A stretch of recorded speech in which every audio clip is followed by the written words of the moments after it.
Welcome back to Tomahawk Sports Talk. We bring you all the news and information about Fort Osage Athletics. I'm Barry Nyson. I'm Blake Overbeck. And very exciting week for Fort Osage Athletics. Let's kick it off with track and field, who just had their city championships last night.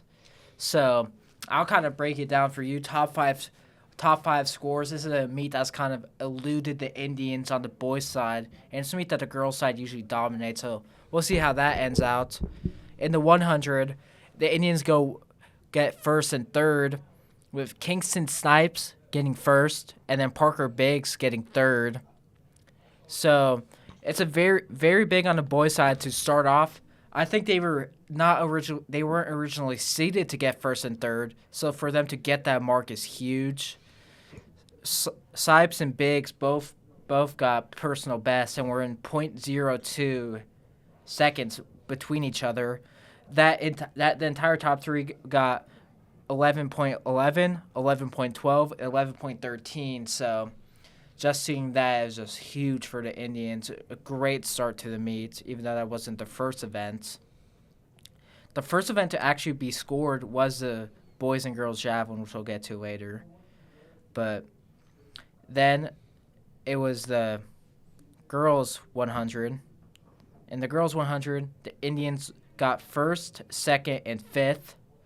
Big meet as well, as two Indians girls go under 13 seconds, which is that's a very good mark for girls track and field.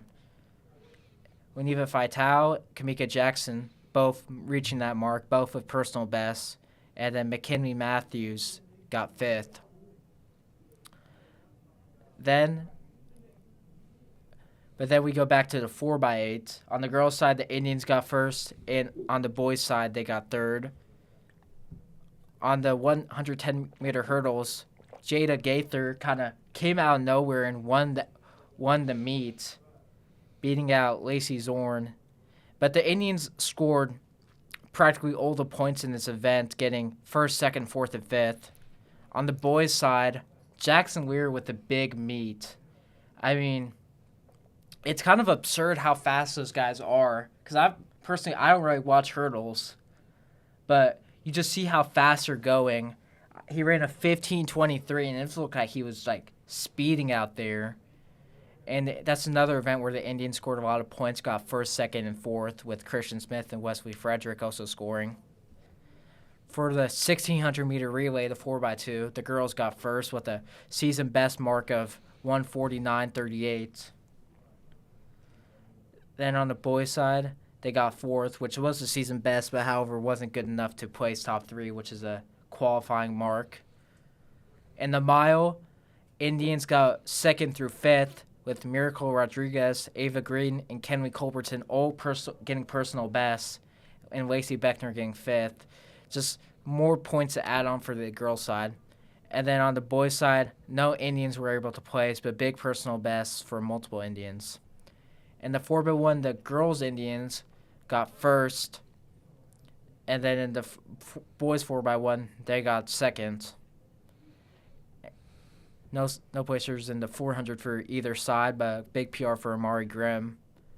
And the girls' 300-meter hurdles, Maya Kleber got first, Lacey Zorn got second, and Layla Dunlap got fourth.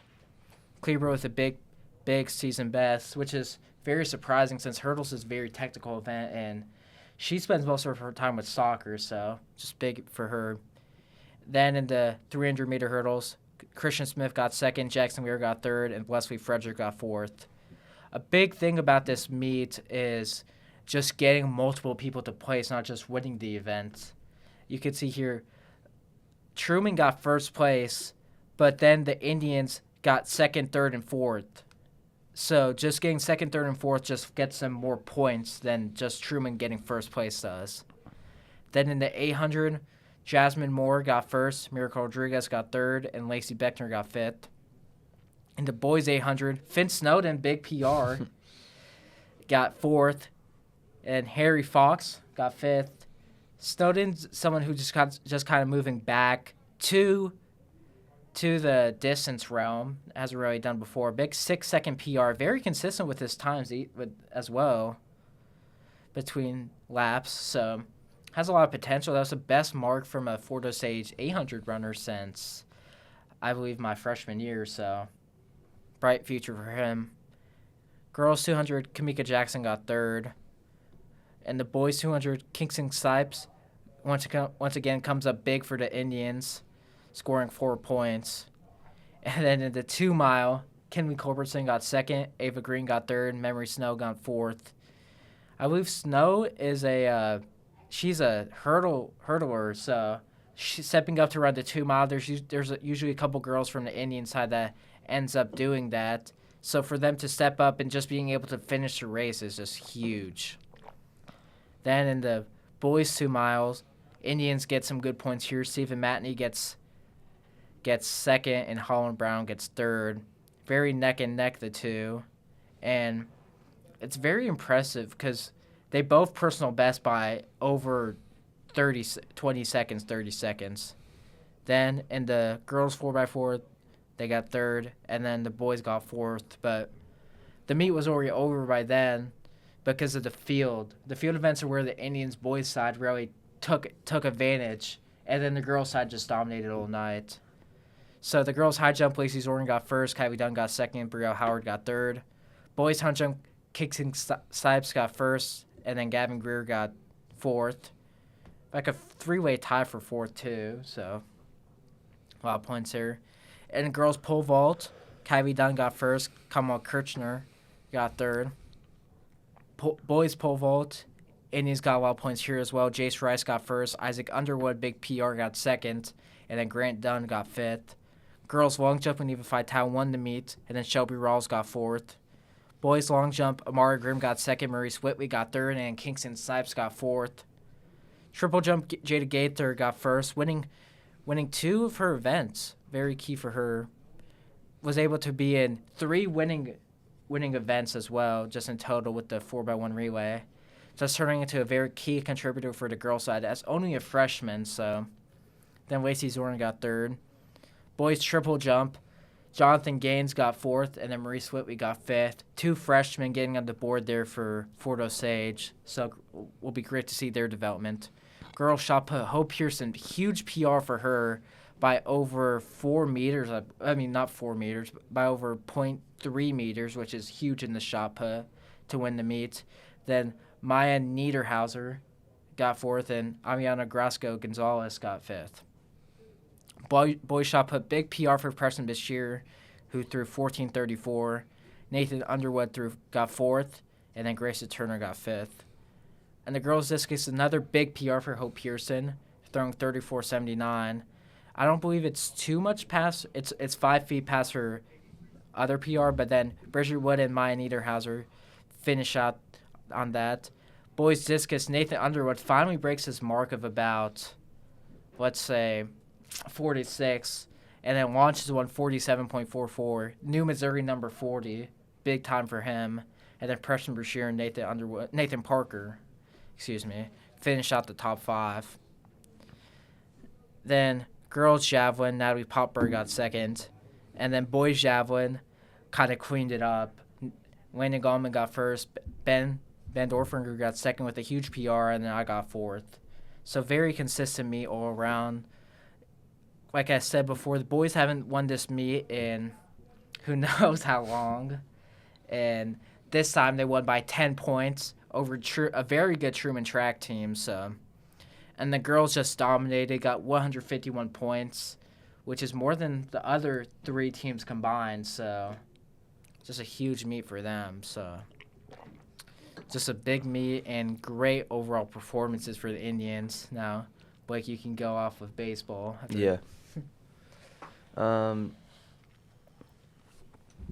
Baseball's had a busy week. We played 2 games on Saturday down in Webb City near Joplin. First game, 9-4 loss against Webb City. Webb City's a good team. They're way above 500. Me and Aiden Bunting had 2 hits, and then Brock Mallett had 7 strikeouts. Just threw a lot of balls, 4 walks.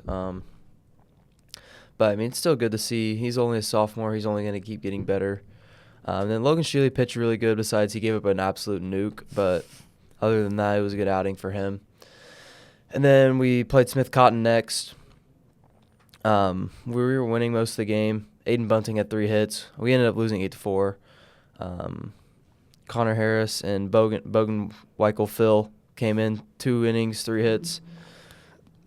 We'll get to more about Bogan later, but the thing about that weekend is just we were winning most of the games throughout the day, and then when it goes bad for us, it goes bad. There were multiple innings where I think both games we gave up an inning with 4 runs. So there's just a way for us to limit the damage when it happens. We would have a lot more wins. And then we were supposed to play on Monday against Truman, but it got rained out. So then on Tuesday, we traveled up to St. Joseph and played Benton, where we had 12 hits as a team. Connor Harris had 3, Aiden Bunting, Caden Hansen had 2, Stephen Thomas had 2. So a big hitting day. There was a lot of errors, though, because they had a skin field, and we haven't played on an all-skin field, which an all-skin field is just all dirt, whereas like most of the time you have grass before it gets to the actual dirt. And then Bogan Weichel throws a complete game, 99 pitches, 7 hits, 3 runs, none of them earned, 2 walks, 2 strikeouts. You just love when Bogan gets on the mound because you know he's going to pound the zone, and there's going to be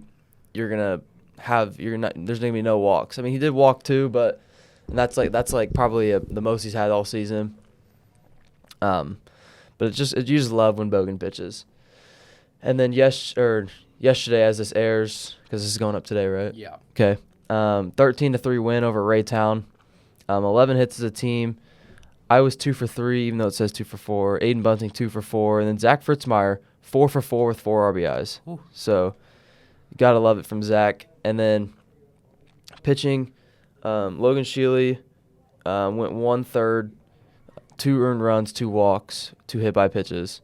And then Sean Wilson went 4 2/3 with only giving up 1 hit, 1 earned run, 2 walks, and 5 Ks. And then Miles Diekman came in the last inning. And that was senior night yesterday. To end out the week, we got Lee Summit West away today, and then at Green Valley on Friday. What were you going to say? Do you guys not play a doubleheader against Raytown? No, they didn't know it was a doubleheader. They pulled up and they're like, we didn't have that on our schedule, so. Oh, nice. I don't know what they're going to do about that because that is a conference game, so we have to play them again at some point. But there's not very many dates left. And next week's a busy week for us too. But yeah, it's good to see. I mean, we as a team would love to beat a good team like Lee Summit West tonight. Just because it just shows that we can compete with them. I think last time it wasn't horrible, but it wasn't great. I'm trying to get the scorecard to pop up for golf. Just gonna pull it up on my phone. Go. You do something. I'll go ahead and boys tennis 9-4 record to end out the year, which, if I'm not might be the best record the school's had, or at that the only over 500 record the school has had in over 15 years. Big congratulations to the boys tennis team. And that's just huge. And recently they played at Chrisman, who they beat 6-3, at Truman, who they beat 7-2. Then played Platte County, lost 9-0. And then Excelsior, who they beat 7-2. I mean, it's just like huge. They started off their team tournament today, actually, or tomorrow. I believe tomorrow. I'm sure they got like some sort of bye because they had a pretty impressive season. Yeah, you love to see that because, really, Coach Groves, he runs a great program over there. Everyone always has fun, but Florida State isn't really known for tennis. So just to see them come out and dominate a lot of conference opponents, it's good to see for now, for the seniors, and for the future. Yeah, I think it's definitely a step in the right mark. And then I'll roll right into boys volleyball as well, another new sport. Or not new, but another sport that's having a pretty impressive season. They played at Kearney the 22nd, where they won that match 3-0. Then played Raytown South, where they won 3-0. Then they're set to play at Platte County on the 4th. So they will end up playing Grand Valley in their district tournament on the 9th. So it'll be interesting to see that. An overall solid season for their first ever year. I believe I saw a TikTok that said they're top 75 in the state. So rating goal of the Missouri boys Nice. volleyball. And then associations. we just had our director, Mr. Parsons, tell us we had to hurry up. So speed run. So boys golf, I think they were at Tiffany Green's against, or I don't know where they were. They played Green Valley somewhere. I forgot where Bogan told me. But big day for Isaiah Parton. He shot 1 under through 9. And then the rest of the 4 varsity Indians were 49, 48, 49, 47. So they all hung around each other. I mean, and then you look at the Green Valley varsity. You can't see their names on the scorecard, but one of them shot even par. Then there was one 40, one at 41, one at 39, and one at 56. So, I mean, really good day from Green Valley's varsity besides the 56. But yeah, just it's good to see Isaiah Parton start to get hot towards the end of the golf season because he went to stay his freshman year, I think. I think he missed out last year. So it's good to see him get it going. And then real quick, going to look at Coach Hinckley's great Twitter. The girls soccer lost to Smithville last night, 3-1. Kenna Simons and McKinley Matthews, or Kenna Simons with the goal, McKinley Matthews with the assist. That's her last game since Raytown, which we covered last week. Yeah, so that's all we have for women's soccer. Player of the match last night was Savannah Lotman. So, it was 2 nights ago, but yeah, the girls are 9-4, 7-1 in conference still, and they still got to play Grand Valley again. So there's a chance that they play Grand Valley tonight. Oh yeah, it is. Yeah, they do. So is it senior night or is it Truman at senior night? It is senior night tonight, I think. I'm pretty sure that's what they said. It's out March, so you never know. But yeah, it's gonna be an exciting game to watch. Grand Valley's a very good team, but Fort Osage also a very good team. So yep. I think that's all we have. So thanks for tuning in, and come see us next week for our last episode on the pod. We'll see ya.